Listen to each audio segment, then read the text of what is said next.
anna Muhammadan abduhu wa rasuluh. Allahumma salli ala sayyidina Muhammad wa ala ali sayyidina Muhammad amma ba'd. Fa ya ibadallah usikum wa nafsi fi taqwallahi faqad fazal muttaqun. Fattaqullaha haqqa tuqatih wa la tamutunna illa wa antum muslimun. Alhamdulillahirabbil alamin. Hadirin melakukan Allah Subhanahu wa taala. Pertama, marilah kita bersyukur pada Allah pagi hari ini dari Ahad, hari libur ya, yang seharusnya banyak orang memanfaatkan untuk istirahat ya, untuk plesir, untuk hal-hal yang menyenangkan hati, tapi Allah Subhanahu wa taala izinkan kita untuk tetap ngaji ya. Mungkin bisa dikatakan wah ngaji minggu-minggu gitu ya. Tapi alhamdulillah sampai saat ini kita tetap bisa istiqomah untuk di hari Ahad pagi ini mengkaji dan meluangkan waktu untuk belajar. Ya, karena kadang-kadang orang tuh ngaji eh, nyari waktu, ya, nyari waktu, waktu yang longgar, waktu yang luang. Padahal sebenarnya yang namanya ibadah ya bukan nunggu longgarnya waktu atau luangnya waktu, tetapi justru kita harus meluangkan waktu atau melonggarkan waktu. Karena kalau nyari waktu longgar, ya kita tidak akan pernah nemu. Ya, kita nyari waktu luang untuk ibadah, untuk ngaji, kita nggak akan pernah nemu. Tapi kalau melonggarkan atau meluangkan waktu, nah di situ insya Allah kita akan nemu. Karena kalau kita nunggu waktu longgar mesti banyak alasan. Ya. Hari Senin, wah Senin kan sibuk. Selasa juga sibuk. Gitu ya. Rebu, pertengahan biasanya agak berkurang sibukannya, masih sibuk. Gitu ya. Begitu hari Sabtu Minggu yang harusnya longgar juga, wah ini kan buat istirahat. Nah, jadi akhirnya nggak akan ada waktu luang atau waktu longgar. Nah, makanya Allah SWT untuk ngaji ini memang istilahnya hidayah yang sifatnya hidayah taufik ya, diberikan kecocokan hati untuk kita mau ngaji. Kita lanjutkan surah At-Tur ayat 16 kemarin yang terakhir, sekarang kita masuk ke ayat 17. Kita baca dulu. A'udzu billahi minasyaitonir rajim. Innal muttaqina fi jannatin wa na'im fakihina bima atahum rabbuhum wa waqahum rabbuhum adzabal jahim.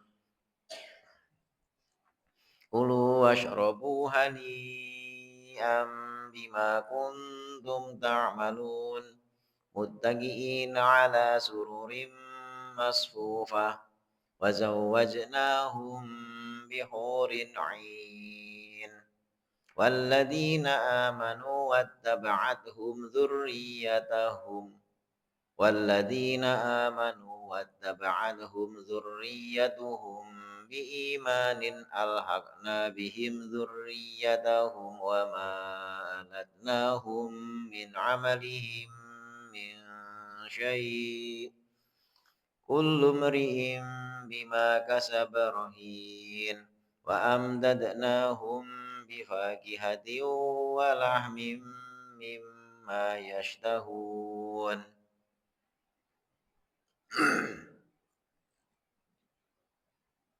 Innal muttaqina fi jannati wa na'im. Sesungguhnya orang muttaqin, orang yang bertakwa, fi jannatin wa na'im, berada dalam surga dan kenikmatan. Fakihina bima atahum. Mereka bersenang-senang ya, bima dengan apa-apa yang atahum mendatangkan kepada mereka Rabbuhum Tuhan mereka. Jadi mereka senang dengan apa yang Allah datangkan untuk mereka. Wa waqahum, dan menjaga mereka Rabbuhum Tuhan mereka yakni Allah ya. Menjaga mereka dari apa? Dari azabal jahim, dari siksa neraka jahim. Kulu washrobu, makanlah dan minumlah hani'an, dengan nikmat ya. Bima kuntum ta'malun, dengan apa yang kuntum adalah kalian ta'malun, telah amalkan. Sebenarnya ini kalau apa mudhari gitu ya. Fi'il mudhari itu untuk yang akan datang gitu ya. Tapi dijelaskan untuk sesuatu yang masa lampau yang menunjukkan ini pasti akan terjadi. Muttaqiina ala sururin masfufah. Muttaqiina mereka bersandar ala sururin di atas dipan-dipan masfufah yang tersusun dijejer ya. Tersusun secara berjejeran. Wazawajnahum dan kami jodohkan mereka bihurin ain dengan bidadari. Hurin in itu bidadari yang matanya jeli. Ain itu mata. In itu matanya jeli gitu ya. Walladzina amanu dan orang-orang yang mereka itu beriman wattaba'athum dan mengikuti mereka orang beriman itu dzurriyyatuhum anak keturunan mereka biimanin dengan iman juga. Jadi orang yang beriman terus keturunan-keturunannya juga ngikuti beriman alhaqna bihim. Ya Allah akan pertemukan mereka, Allah akan hubungkan mereka zurriyatahum anak turun mereka. Jadi nantinya ketemu ya. Dari sejak awal sampai akhir itu ketemu gitu ya. Dari mbah-mbahnya sampai cucu-cucu sampai cicit. Kalau iman ya alhaqna bihim dzurriyyatahum akan dihubungkan ketemu dengan anak turun mereka. Wama alatnahu min amalihim dan tidaklah kami kurangkan ya atas mereka min amalihim dari amal mereka min syai dari sedikit pun. Jadi pahalanya itu juga terhubung ya dan tidak mengurangi pahala dari orang-orang terdahulu ataupun orang-orang yang akan datang ya. Jadi saling mempengaruhi pahala tetapi orang yang beramal tidak akan berkurang sedikit pun amalannya walaupun itu terhubung pahalanya atau terkirimkan atau ya nanti otomatis gitu ya bertambah kepada pendahulu-pendahulunya. Jadi tidak usah khawatir nanti apa namanya, wah ini terkirim apa enggak ya amal baik itu mesti terkirim kepada pendahulunya. Tidak berkurang ya wa ma'alatnahu min amalihi min syai'. Kullu mri'in bima kasaba rahin. Kullu tiap-tiap imri'in seseorang itu bima kasaba dengan apa yang dia kerjakan rohin dia itu terikat tergadai. Ya, terikat itu nanti terikat dengan konsekuensinya. Wa amdatnahum dan kami tambahkan kepada mereka bifakihatin dengan buah-buahan. Walahmin dan daging. Mimma yastahun dari apa yang mereka inginkan.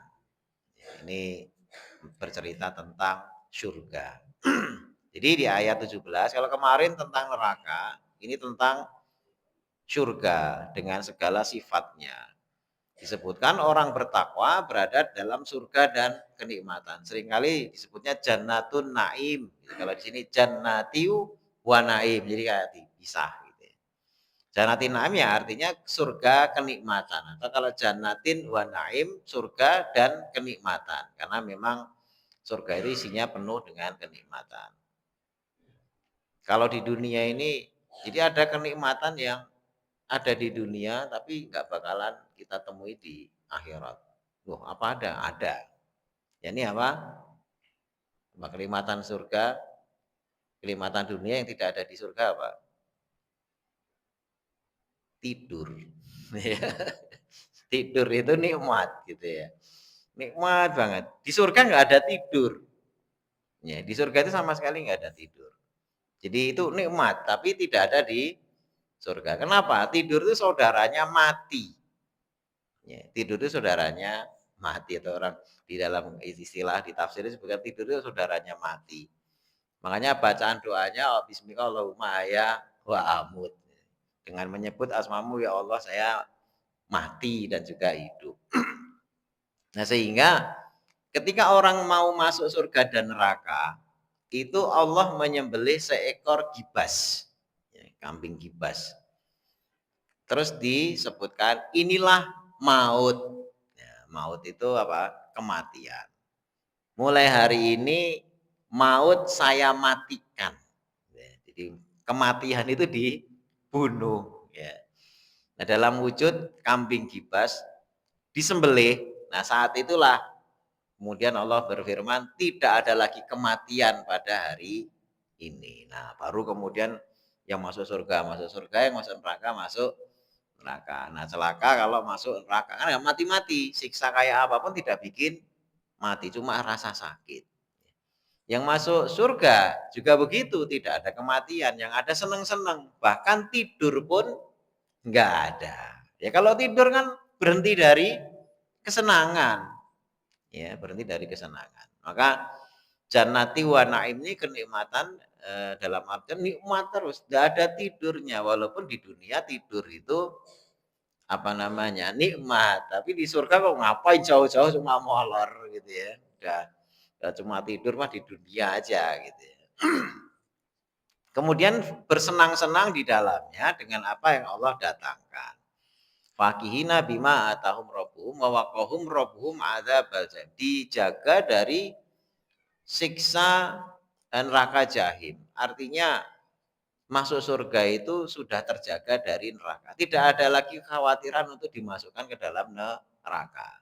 Walaupun kalau beda halnya dengan kalau masuk neraka.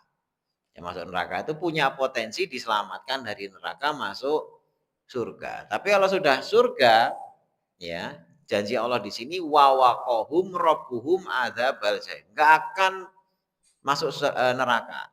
Dijaga oleh Allah tidak masuk neraka. Itu janji Allah.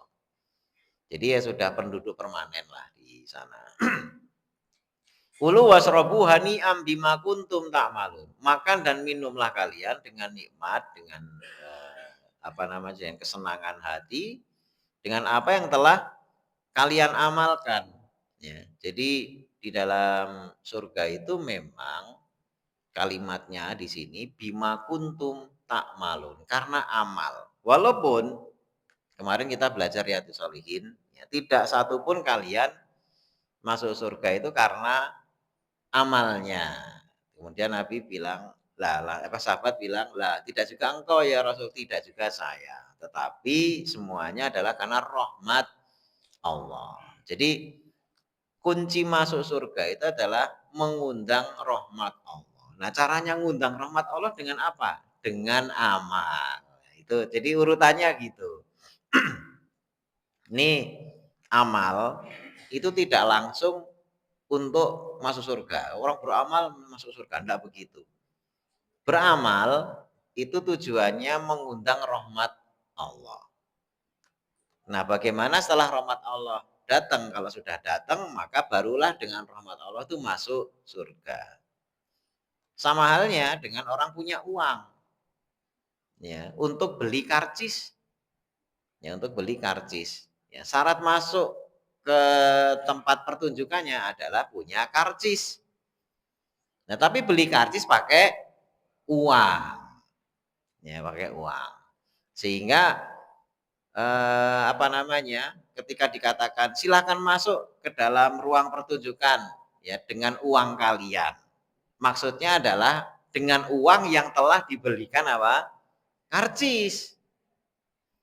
Gitu kan. Jadi masuklah kalian ke ruang pertunjukan dengan sebab uang kalian. Karena untuk masuk ke ruang pertunjukan itu dia beli karcis. Beli karcisnya pakai uang.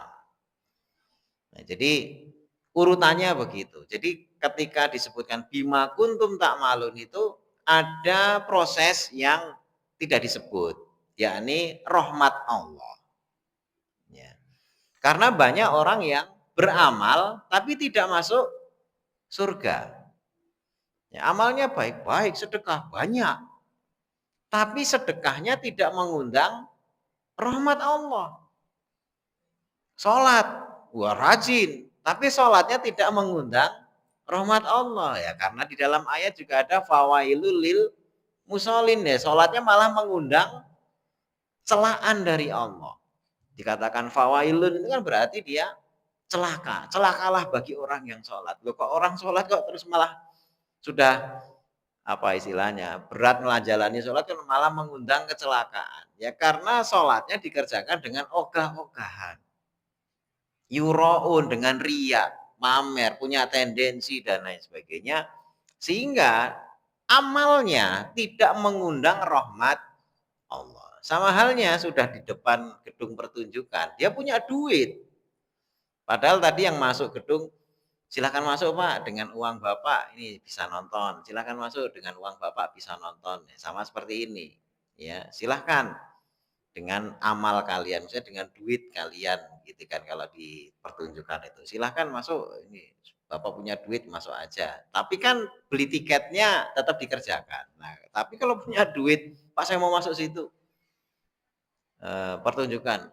Apa namanya? Bapak tiketnya mana? Oh, saya punya duit. Oh, nanti dulu Pak, di sini syaratnya tiket.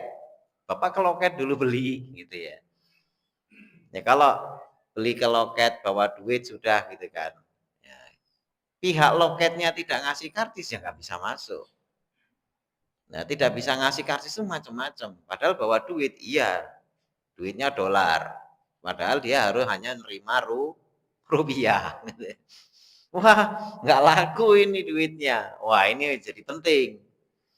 Ya, mata uang yang mana yang dipakai untuk beli kartis kan jadi penting. Ya, sekarang aja kan ya di gerai-gerai di apa namanya mall apa di apa itu saya pernah beli kopi ditolak gitu ya gara-gara apa berapa Pak itu 2 cangkir kopi gitu kan 160 waduh segelas 80.000 gitu ya. Ya udah saya mau bayar Pak cashless cashless hanya nerima ini Pak gesek gitu ya jadi nggak pakai apa duitnya pernah juga kan Bapak ya jadi cuma hanya nerima gesek tidak terima duit sebenarnya secara undang-undang pelanggaran itu bisa ditutup itu perusahaannya kalau kita lapor gitu ya karena menghina uang rupiah ya uang rupiah itu laku di mana-mana kalau ada satu gerai menolak cash itu bisa dilaporkan dan bisa ditangkap ya jadi dia menerapkan pembayaran cashless Pak di sini aturannya cashless wah itu gaya-gayaan cuma orang Indonesia ini gagap undang-undang jadi akhirnya gaya-gayaan padahal kriminal itu gitu ya jadi akhirnya bingungan juga ya, akhirnya nyari teman punya kartu kredit gesek ribet gitu ya beli ribet. Nah jadi walaupun punya duit ternyata beli kopi tadi itu duitnya nggak laku. Ya artinya apa? Banyak orang beramal ibaratnya sudah punya duit, tapi ketika ditukar itu tidak dapat untuk dapat karcis, tidak laku untuk beli karcis. Artinya apa? Amalnya banyak, tapi tidak mengundang rahmat Allah. Yang penting itu justru adalah rahmat Allah agar bisa masuk surga. Gitu. Karena ya tadi banyak orang sedekah, banyak orang beramal. Ini sekarang saudara kita ya kita doakan mudah-mudahan ya di Sumatera ya banyak sedang apa namanya terjadi bencana gitu ya. Nah, itu banyak nyumbang, banyak ini wah terkenal sebagai orang dermawan. Tapi ternyata kalau itu tidak diniati mencari ridho Allah, ya bagaimana Allah bisa mengeluarkan karcis? Ya. Jadi karcisnya itu harus dengan ya tadi itu kita belinya dengan amal kita ibaratnya itu adalah duit kita dengan berharap agar uang kita itu laku gitu ya di hadapan Allah untuk menggapai karcisnya, karcis untuk masuk surga. Sehingga di apa namanya surat Al-Kahfi itu di sana disebutkan maukah kalian saya tunjukkan ya kepada orang yang merugi paling rugi amalnya. Jadi kul hal ya katakan wahai Muhammad adakah kalian mau saya tunjukkan ya bil aksarina a'mala dengan orang yang paling rugi amalnya. Alladzina dhalla sa'yuhum fil hayatid dunya wa hum yahsabuna annahum yuhsinuna sun'a gitu. Mereka itu orang yang sudah banyak beramal di dunia ya wahum yahsabuna annahum yuhsinuna sun'a. Jadi merasa amalnya itu sudah amal yang terbaik. Tapi disebutkan alladzina dhalla sa'yuhum. Mereka itu adalah orang-orang yang dhalla sa'yuhum. Dhalla sa'yuhum itu hilang amal mereka. karena tidak bernilai.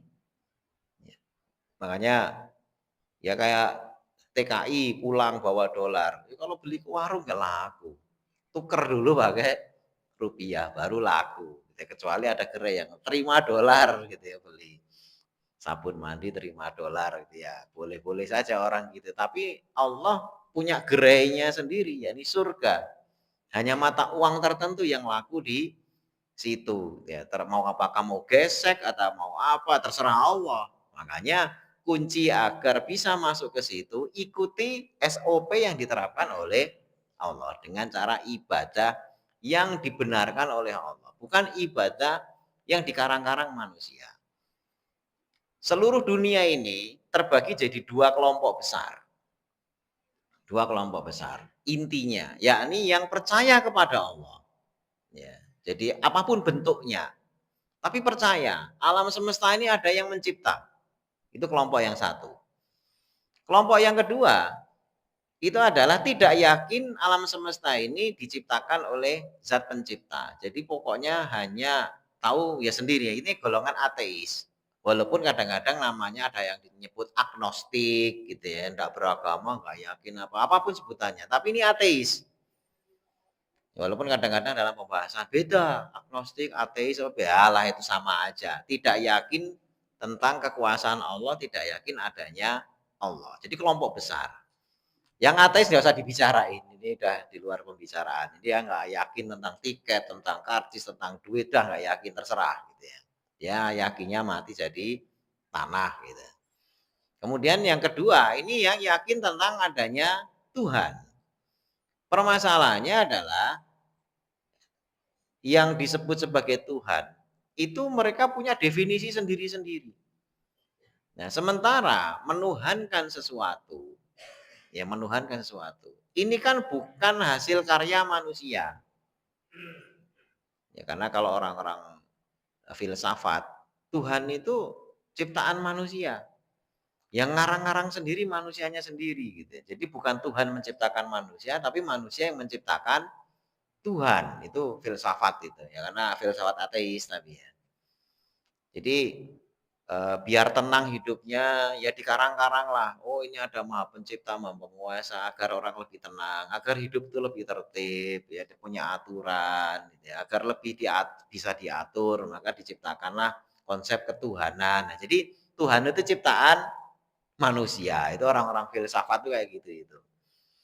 Ya, karena apa tidak yakin tadi itu kepada Tuhan.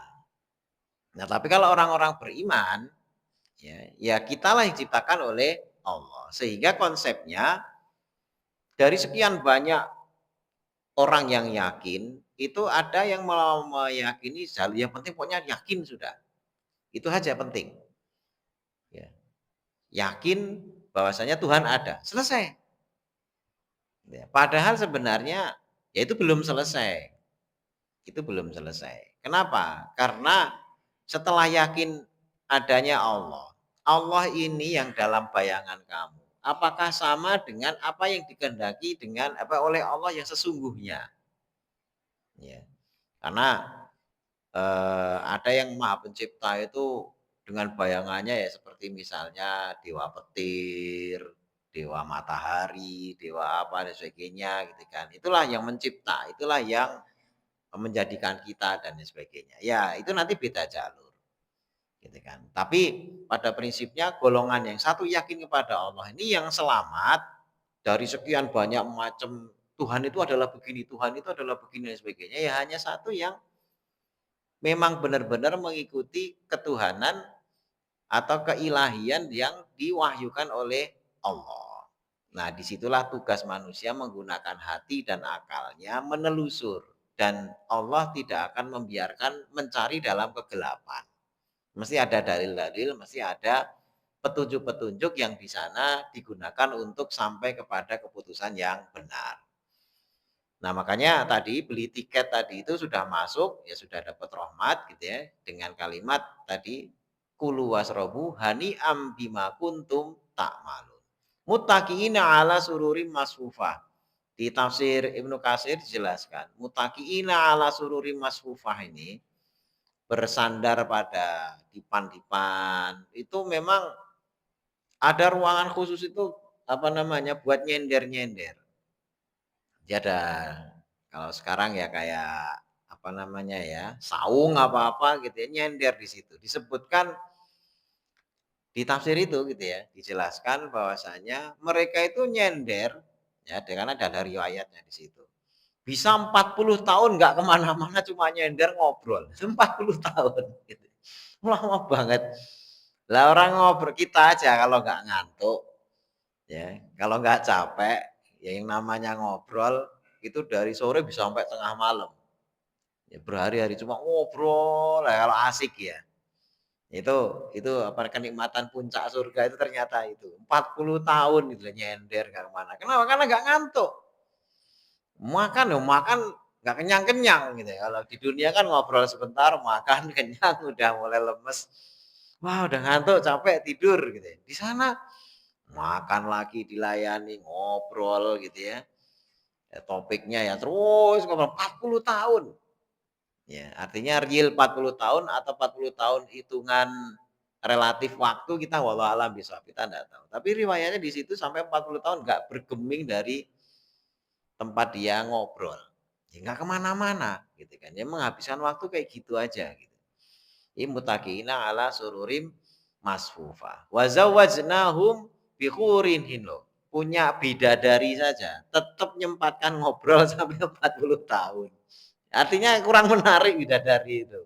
Jadi kadang-kadang kan kita ini suka dilecehkan, "Wah, bidadari-bidadari." Oh enggak, kenikmatan terbesar apa? Ngobrol, kongko, ya. Jadi sampai ada bidadari aja kongko aja 40 tahun gitu kan. Ya ini kenikmatan yang jarang dibahas. Ini kan rata-rata surga makan, minum gitu kan. Apa namanya? Kumpul sama bidadari ya. Tapi yang ngobrol sampai 40 tahun ini jarang dibahas. Padahal ayat-ayat seperti ini, muttaqina ala sururi masfu. Itu di dalam ayat banyak banget ya. Tiap kali bahas surga, tidak lupa selalu ini dipan-dipan mereka saling berhadapan, ya. Jadi di yatufu alaihim wildanun mukhalladun ya di beredar sama mereka itu apa namanya anak-anak, bukan anak muda gitu ya, jadi pelayan di surat At-Tahr gitu ya. Itu di sana dijelaskan gitu ya dan di ayat-ayat yang lain yang berbicara tentang surga itu banyak hal-hal tentang duduk nyender, ngobrol, kongko gitu ya. Kemudian waladina amanu wattaba'athum dzurriyyatuhum biimanin. Orang-orang beriman yang anak turunnya juga beriman, alhaqna bihim. Allah hubungkan. Ya Allah hubungkan. Hubungan di sini ya kalau di surga ya bisa ketemu, ya. Atau kalau di dunia ya terhubung, ya terhubung. Jadi alhaqna bihim dzurriyyatahum wa ma alatnahum min amalihim min syai. Terhubung itu maksudnya apa? Ya tadi pahalanya itu akan ngalir. Makanya orang tua hendaknya membekali kepada putra-putrinya hal-hal yang terkait keimanan. Jadi jangan ada orang tua kok didik anaknya, udah saya bebas saja, kita kan negeri Pancasila, boleh silakan bebas menurut, wah ini enggak benar, gitu kan, enggak benar, gitu kan. Yang benar adalah bagaimana anak kita ya keyakinan ini, kalau kita membebaskan, berarti apa? Berarti kita tidak meyakini apa yang kita yakini. Kita nyepelein terhadap keyakinan sendiri. Sehingga merasa tidak perlu ditularkan kepada si anak. Ada orang tua yang punya profesi, saking senengnya sama profesi itu, dia pengen anaknya pengen seperti dirinya. Bapaknya dokter, pengen banget, "Wah, dokter tuh gini nak, kamu harus jadi dokter." Akhirnya apa? Banyak dokter yang nyekolahin anaknya ke kedokteran karena dia merasakan jadi dokter itu sesuatu yang membanggakan, yang dia yakini itu adalah bermanfaat dan sebagainya, sehingga pengen dia anaknya ngalami seperti dia. Ya. Bapaknya insinyur apa itu, anaknya pengen jadi insinyur. Itu aja untuk profesi gitu ya. Untuk profesi karena dia yakin ini profesi mulia, bermanfaat, akhirnya anaknya dicetak pengen jadi seperti bapaknya. Lah ini agama. Ya, ini agama. Artinya apa? Kalau dia ini yakin dengan keimanannya, nah ini adalah punya pengalaman spiritual, ya sholat, apa, dan lain sebagainya. Dia mesti akan nularin ke anaknya. Hal-hal yang nikmat, ya hal-hal yang dia anggap manfaat, itu mesti akan ditularkan kepada anaknya. Beda halnya kalau itu dia anggap nggak manfaat atau sia-sia, gitu kan. Itu mesti nggak akan ditularin. Bapaknya apa namanya, profesinya gitu kan. Profesinya misal aja ini bukan menghina, tapi misal aja tukang becak. Ya, terus, "Nak, kamu harus jadi tukang becak, Nak, karena tukang becak itu begini begini begini." Itu kalau bapaknya memang yakin terhadap tukang becak akan begitu ke anaknya. Tapi kalau nggak yakin, duh, ya kadang narik dapat, kadang enggak gitu kan. Mesti ke anaknya apa? "Le, Nduk," gitu ya. Jangan jadi tukang becak, udahlah tukang becak biar bapak saja gitu, kamu harus paling lebih bagus daripada bapak, kan gitu, karena tidak yakin terhadap profesinya. Ya, karena profesinya itu, ya walaupun dia jalani, tapi dia sebenarnya nyesel milih profesi itu. Padahal yang bikin anaknya kuliah juga dia gitu ya. Anaknya kuliah, anaknya S1, S2 dari becak gitu kan. Padahal belum tentu anaknya begitu kuliah bisa nyekolahin anaknya sampai kuliah. Kadang-kadang orang tua tuh gitu. Ya karena dia merasa, wah becak ini. Padahal ada juga dulu ya namanya becak itu, tukang becak itu juragan becak bisa sampai puluhan becaknya gitu ya. Konglomerat becak gitu ya. Ya, tapi sekali lagi tadi, karena dia tidak ingin anaknya seperti dia, mesti dia ajarkan bebas, kamu bebas, pilih profesi apapun bebas, pokoknya berprestasi gitu ya. Yang penting jangan tukang becak gitu ya. Itu berarti tidak yakin terhadap apa profesinya. Dia merasa tidak terhormat dengan profesinya. Ya sama, orang punya keyakinan agama, terus dididik anaknya, bebas nak, semua agama baik. Oh ini orang nggak punya keyakinan gitu. Wah, anaknya disuruh milih bebas, loh berarti bapak ini pengalaman spiritualnya gimana? Kok bebas? Ya mungkin selama ini doa gak makbul, ya, minta apa gak ini, pengalamannya jelek terhadap Tuhannya, akhirnya anaknya dididik, terserah kamu, doa, milih agama apapun sono. Yang bapak anut sekarang ini nggak jelas gitu ya. Artinya harusnya orang gitu kan, kalau dia yakin dengan keyakinannya, mesti nularkan ke anak turunnya. Nggak mungkin disuruh bebas, gitu, nggak mungkin. Karena satu jalan yang sudah dijalani dan itu bermanfaat, mesti akan diajarkan kepada anaknya. Beda halnya kalau tadi jalannya nggak jelas. Nah, akhirnya bebas anaknya suruh milih karena yang dia yakin itu nggak jelas. Gitu. Jangan nak ini udah bapak terlanjur salah ini gitu ya. Cuma mau balik jadi bener udah malu terlanjur seumur hidup memeluk agama ini ya itu silakan gitu ya. Risikonya nanti menghadap Allah gitu kan. Jadi waladina amanu wa tabahum zuriyatuhum bi imanin alhaqna bihim zuriyatahum wa ma alatnahum min amalihim min syai. Nah, terkait wa ma alatnahum min amali min syai itu ini terkait pahala. Kita ngajari anak sholat, ngajari anak baca ayat, terus cucunya begitu, ini begitu terus gitu kan. Itu nanti pahalanya akan tersambung. Ya, jadi kalau yang namanya zuriyah, yang namanya keturunan, itu akan beramal, amal itu akan berpahala untuk dirinya, plus, plus, ya, otomatis berpahala untuk orang tuanya, kakeknya, terus sampai yang siapa dulu memulai kebaikan ini. Ya, jadi kadang-kadang kan orang sibuk, gimana ya kirim pahala ke orang tua saya. Pak, Bu, tidak perlu akad khusus saya kirim, saya untuk arwah ini. Pakai itu boleh, ya. Sekedar boleh saja gitu ya. Boleh gitu ya. Misalnya ila arwahi, ya siapa kita sebut namanya gitu kan, atau ila ruhi gitu ya. Ruh itu satu, kalau arwah itu banyak.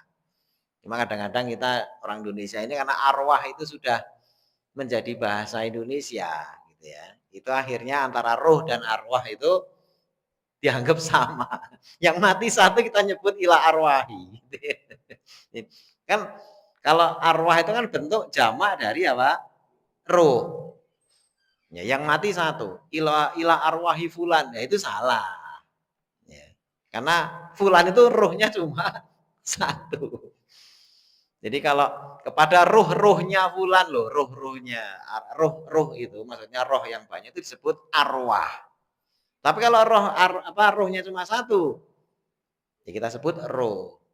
Nah, masalahnya arwah itu sudah jadi bahasa Indonesia. Mati satu, mati 100 kita sebut sebagai apa?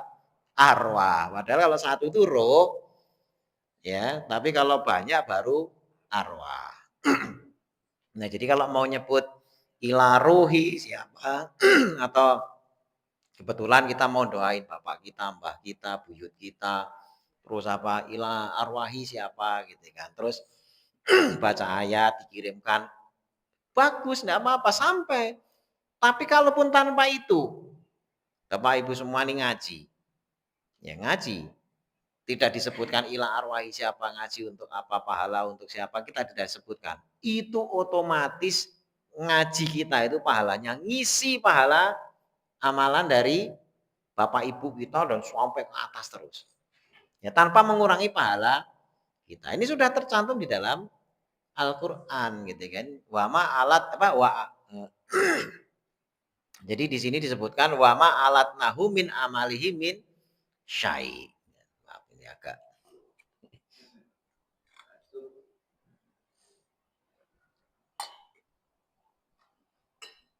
Jadi ini khusus untuk yang masih ada pertalian darah.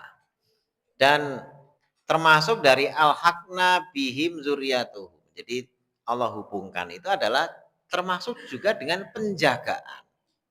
Ya, penjagaan. Kadang-kadang gini loh. Dalam ya ini tahayul apa kenyataan saya nggak tahu, tapi kebanyakannya tahayul. Ada orang cari pesugihan. Ya, cari pesugihan terus piara jin. Itu kan ada kayak gitu-gitu. Kalau bisa bener apa enggak. Terus akhirnya si bapaknya ini meninggal. Ya, bapaknya meninggal. Kebetulan dia punya ajian apa yang akhirnya itu untuk pesugihan dia, untuk biar dapat rezeki banyak apa, ada datang ke dukun siapa. Nah, apa begitu bapaknya meninggal, anaknya ini jadi kayak penjagaannya itu diteruskan kepada anaknya, nurun gitu kan. Karena beberapa kali saya tuh ketemu orang kayak gitu-gitu. Mbah saya tuh dulu punya ini loh Prabu Siliwangi atau apa itu yang dikawal oleh macan. Nah begitu bapaknya meninggal, ya keluarga dia itu kalau setiap malam apa itu ada macan seliweran di sekitar rumah. Bapaknya udah meninggal. Nah, begitu lagi nanti cucunya udah meninggal. Gitu juga. Jadi penjagaan dari nggak tahu itu bangsa jin apa itu terus menerus sampai kadang-kadang ada yang kebetulan satu keturunan ini tobat. Ya tobat, dia ngaji, dia rajin ini. Ini diserang apa kesakitan apa akhirnya diruqyah. Oh, ini mbah kamu ini punya aji apa gitu kan. Ini harus diruat dulu diruqyah, dibacain terus baru jinnya itu. Jadi jin apa? Keturunan menjagain gitu ya. Nah itu walau bisa itu ada atau enggak, tapi di masyarakat seringkali terjadi seperti itu gitu ya. Ada yang akhirnya anaknya sering apa namanya ya aneh-aneh gitu nih akhirnya dilepas gitu ya. Kecuali kalau dia masih nerusin kebiasaan orang tuanya gitu kan. Akhirnya dia tetap dijaga sama jin itu dalam wujud apa harimau kah atau apa nggak ada masalah. Tapi begitu satu dia pengen amal soleh, pengen ya ibaratnya amal-amalnya diperbaiki itu mesti diserang kayak kesurupan kayak ngomong agak ini gitu ya. Baru setelah diruqyah jinnya bebas gitu ya. Nah, itu untuk urusan begitu jin itu bisa sampai keturunan aja setia gitu ya. Jadi gara-gara mbahnya begini ini setia jinnya itu jagain gitu. Baru kalau di generasi tertentu dia ternyata taat kepada Allah, yakin pada Allah amalnya ini baru jinnya ini berontak gitu ya. Bisa lepas kalau diruqyah. Apalagi kalau ini menjalani perintah Allah. Ya. Makanya salah satu kisah di surat Al-Kahfi Nabi Musa dan Nabi Khidir ketika membangun apa namanya tembok yang runtuh Nah, Nabi Musa kan protes, tapi kemudian dijelaskan Nabi Khidir. Kenapa tak bangun? Karena ini adalah hartanya anak yatim. Ya, fa'amal jidaru fakana yatimaini fil madinati gitu ya. Jadi fa'amal jidaru fakana lihulamaini yatimaini fil madinati. Jadi itu milik dua anak yang mereka itu yatim. Ya. Jadi dijelaskan di dalam Al-Quran seperti itu. Dan orang tuanya dari anak yatim ini adalah orang tua yang soleh. Fa'amal jidaru fakana lihulama ini yatima ini fil madinati wakana tahtahu kanzulahuma wakana abuhuma soliha.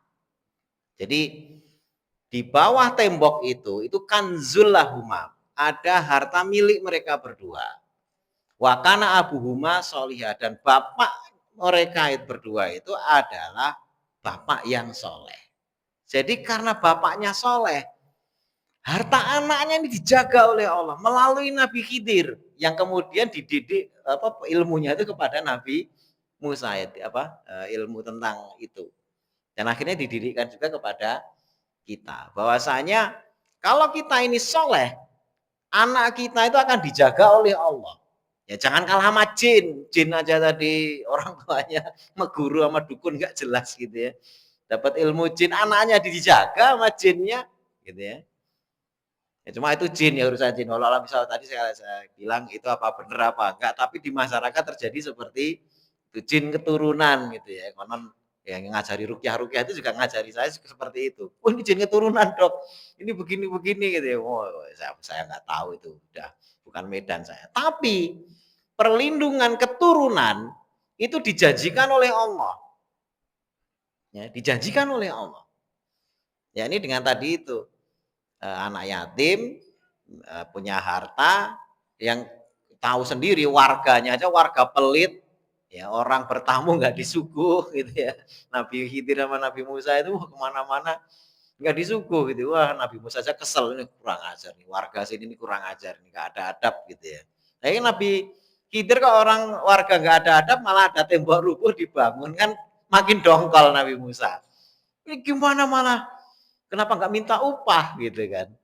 Akhirnya ditegur, loh kamu udah tak bilang jangan protes gitu kan. Ya akhirnya dikasih pelajaran, ini bukan masalah apa, ini adalah punyanya anak yatim, saya bangun agar harta mereka terjaga. Kalau enggak, begitu hartanya terbuka, ini orang-orang pelit yang kurang ajar, nggak punya adab, ini mesti royoan ngambil harta anak yatim. Makanya dibangun temboknya untuk melindungi harta anak yatim itu. Kenapa kok sampai dilindungi hartanya? Karena orang tuanya orang tua yang soleh. Jadi kalau jadi orang tua yang soleh, jangan khawatir, anak kita tuh pasti diurus sama Allah. Cara ngurusnya gimana? Macam-macam. Salah satunya ngutus nabi gitu dia. Itu ngutus nabi itu khusus, dua nabi. Nabi Khidir dan Nabi Musa melindungi harta anak yatim yang orang tuanya soleh. Jadi kalau kita punya keturunan, kita didik dengan kesolehan juga. Ya nanti al-haqna bihim, nanti akan nyambung. Ya itu penjagaan. Bahkan sampai sekian keturunan itu nyambung dan nanti di surga itu bisa ketemu bareng. Ya, ketemu bareng. Jadi jangan sampai didik anak kita bebas mau milih keimanan yang mana. Wah, ini berarti nggak punya keimanan, orang nggak punya keyakinan. Kemudian kulum riim bima kasaba rohin. Tiap-tiap jiwa itu dengan apa yang dia amalkan terikat. Terikat itu nanti ya akan ditanya. Ya, makanya apa yang sudah kita kerjakan hati-hati. Jangan-jangan nanti itu nanti jadi tuntutan ya di hadapan Allah. Wamdatnahum bifakihati walah mimma yastahun. Dan kami tambahkan pada mereka dengan buah-buahan dan daging dari apa yang mereka inginkan. Kok nggak ada biji-bijian gitu ya. Biji-bijian tuh beras, makan nasi atau apa. Oh isinya daging sama buah. Ya, hampir semua yang menjelaskan makanan itu selalu daging sama buah. Ya, di surat Al-Waqiah itu wa fakihati mimma yatakhayyarun walah mitayrim mimma yastahun. Ya, itu kan itu. Buah-buahan mereka bisa milih. lahmi toirin, daging burung. Itu mereka bisa menginginkan apapun, burung apapun, daging unggas apapun gitu ya. Jadi selalu dibahas tentang buah dan daging. Ya, berarti kalau orang sini kan kalau makan nggak ada nasinya itu wah cuma lauknya doang. Wah, itu nikmat gitu ya. Cuma kadang-kadang kalau di kita ya sebagiannya nggak nikmat kalau belum ada nasi gitu ya. Ada temen kedokteran gitu ya dari kampung, mahasiswa. Yuk kita makan loh, lagi dapat nilai bagus, yudisium nilainya bagus. Kita pesta, pesta kemana gitu kan. Ini pizza, pizza, pizza. Oh nggak mau, kenapa? Nggak ada nasinya. Gitu. Alasannya sederhana. Kita pesta, pizza gini. Nggak mau saya, kenapa? Nggak ada nasinya. Gitu. Ya, benar-benar kampung ini berarti. Jika pizza nggak mau gara-gara nggak ada nasinya. Nah ini di surga di sini nggak disebut nasi. Ini kalau orang-orang Indonesia ke sana, wah ini kok surganya nggak ada nasinya ya. Ini apapun yang diinginkan insya Allah akan dihadirkan. Ya, walaupun nyebutnya wa amdadnahum bifakihatin walami mimma yastahun. Nah kemudian tadi sedikit tentang kulum ri'im bima kasabarohin. Tiap orang itu terikat dengan apa yang dia kerjakan. Termasuk terikat dengan kebaikan. Ya, tadi kan mbahnya apa sampai keturunannya baik semua. Nah, ini membentuk ikatan sehingga terhubung. Ya, demikian juga dengan keburukan. Keburukan itu juga membentuk ikatan, tapi bukan ikatan sebagaimana tadi kebaikan nanti apa namanya dosa yang dilakukan keturunannya akan mengalir, bukan seperti itu. Dosa itu akan mengalir ketika ya ini perbedaannya. Dosa itu mengalir, dosa jariah. Ketika dosa itu memang diajarkan. Ya. Ketika dosa itu memang diajarkan. Beda dengan kebaikan.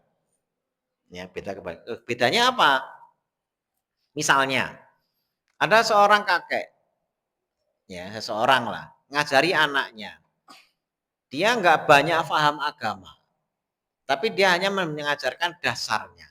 Jangan lupa sholatnya, nah, jangan lupa sedekah, jangan lupa ini. Dah, ya, terus ya karena memang orang miskin dia nggak ngajari misalnya nanti naik haji apa ya karena bayangan dia oh miskin makan aja susah haji umroh ya. Jadi yang ngajari ya penting jangan lupa sholat, jangan lupa ini dan sebagainya. Terus anaknya ini ternyata kaya. Ya, bapaknya dulu nggak pernah kamu haji ya nak, kamu ini nggak pernah ya cuma penting jangan lupa melakukan kebaikan. Nah, anaknya kaya terus haji. Nah, sekali lagi, walaupun dia tidak ngajari haji, tapi anak ini dengan nasihat orang tuanya, rajin sholat, rajin rezeki melimpah dan sebagainya, terus akhirnya bisa haji. Kebaikan haji ini langsung nyambung ke orang tuanya. Walaupun tidak dia ini saya pahalakan pahala haji ini untuk apa orang tua saya nggak perlu begitu. Pahala haji itu mesti otomatis ngisi ke orang tua kita. Karena yang menjadikan kita jadi soleh itu juga upaya orang tua.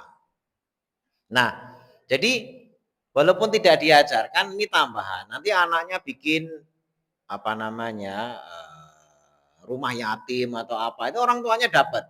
Walaupun dia tidak pernah kepikiran oh, nanti ada anak yatim, rumah yatim. Ya orang dia miskin hanya ngajari kebaikan-kebaikan dasar. Nah, seterusnya seperti itu. Beda halnya dengan kejahatan. Ya, kejahatan itu ngajari anaknya nyolong. Ya, ini cara nyolong yang benar itu gini le, gini. Ya sudah, nanti ketika dia profesinya nyolong itu dia lakukan, bapaknya juga kena dosanya. Itu terikat. Ya. Tapi ketika anaknya nyolong, terus anaknya mabok. Nah, ini kan tambahan, gitu ya. Nyolong, dapat duit terus mabok. Bapaknya nggak pernah nasihati tentang dia harus mabuk, cuma nyolong gitu ya, ngajari nyolong. Nah, ini terpisah. Jadi dosa mabuknya ya dosa anaknya. Tidak lantas kemudian, wah ini bapaknya kena. Enggak, orang bapaknya nggak pernah ngajari mabuk.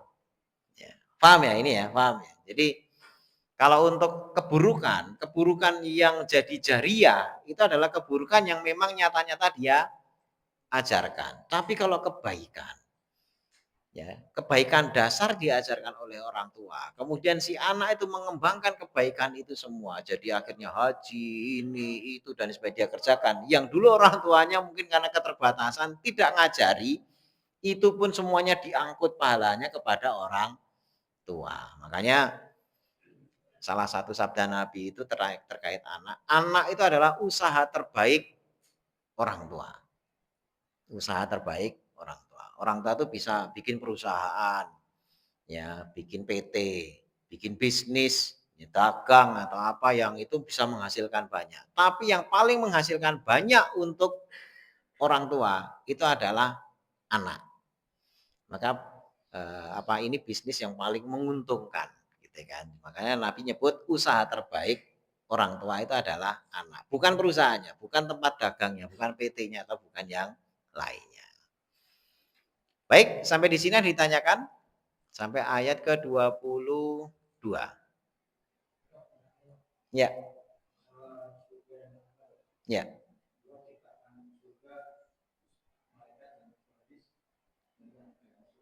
ya, ya, ya.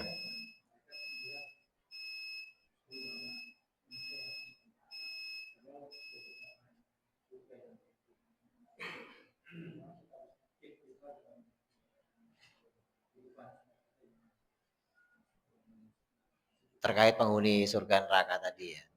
Ya. Disebutkan juga eh, tentang rasionya ya. Rasionya itu eh, apa namanya, anak Adam, kemudian juga siapa yang masuk ke surga, siapa yang masuk neraka. Rasio yang masuk neraka itu lebih banyak. Itu kan disebutkan gitu. Yang masuk neraka itu lebih banyak. Bahkan 1 banding sekian gitu kan, jumlah orang yang beriman dengan yang tidak beriman. Kalau lihat itu apa namanya, seperti pesimis, oh jangan-jangan kita nggak dapat gitu kan, perbandingannya tinggi. Tapi kalau kita baca hadis-hadis optimisme, oh itu beda. Makanya kita harus berimbang. Kita harus berimbang. Membaca satu riwayat ibaratnya kamu lihat sapi putih, sapi hitam gitu kan. Bukan ada bulu putihnya, tetapi bulu putih yang ada pada sapi hitam itu tertutup oleh bulu hitamnya. Kan kalau kita lihat bulu sapi gitu apa itu kan di bawahnya itu mesti ada bulu-bulu putihnya yang lembut-lembut itu loh. Ya, itu ibaratnya ini yang ini sapi sebutnya sapi hitam karena dominan hitamnya. Tapi di bawah bulu sapi hitam itu ada bulu putihnya, tapi minoritas. Nah, ibaratnya hitam itu yang nerakanya, yang putih itu apa namanya, orang-orang yang masuk surga. Kelihatannya kok perbandingannya jauh sekali. Ya betul, tetapi kalau baca hadis itu harus imbang agar kita ada punya sifat khauf dan roja. Kalau lihat hadis gitu ya kita khauf, khawatir, jangan-jangan semuanya masuk neraka gitu ya. Tetapi ada satu hadis gini, ini sahih juga, dan itu kabar gembira kalau kita paham. Ya. Tidaklah satu ahli kitab kecuali ya neraka mereka itu adalah gadai kita terhadap surga. Ya, jadi jiwa orang beriman itu nerakanya sudah dijatahkan kepada ahli kitab yang kafir, tapi ya ahli kitab yang kafir itu orang-orang disebutkan dalam ayat itu Yahudi dan Nasrani. Tidaklah jiwa satu ahli kitab yang kafir kecuali neraka kita itu ditempati oleh mereka. Paham maksudnya? Sekarang jumlahnya banyakkan mana? Banyakkan mana? Kalau lihat faktanya, itu kabar gembira banget buat kita. Ya, karena tempat kita itu, neraka kita itu ditukar oleh mereka. Kalau gitu nggak usah dakwah ke mereka. Ya nggak gitu, itu tetap dakwah. Nanti kan ngurangi jumlah mereka. Nggak usah khawatir gitu ya. Dakwah kayak apapun yang bisa nunjuki hanya Allah, bukan dakwah kita. Dakwah saja. Nanti ngurangi jatah, nggak bakalan. Kalau orang yang tertutup hidayah itu kita sekuat tenaga dakwah, kita dapat pahala besar, tapi hidayah tidak identik dengan besarnya dakwah kita. Dakwah kita itu ya pokoknya usaha kita. Tapi hidayah itu milik Allah. Ya, jadi makin banyak orang-orang kafir, tempat duduknya orang kafir di neraka apa, tempat duduk kita di neraka itu akan digadaikan, itu dibeli oleh orang-orang kafir itu. Nah, sekarang muslim di seluruh dunia berapa M? Yang tidak berapa M. Nah, kan sudah melihat perbandingannya. Dengan lihat hadis tadi itu, sebenarnya kabar gembira. Gitu loh.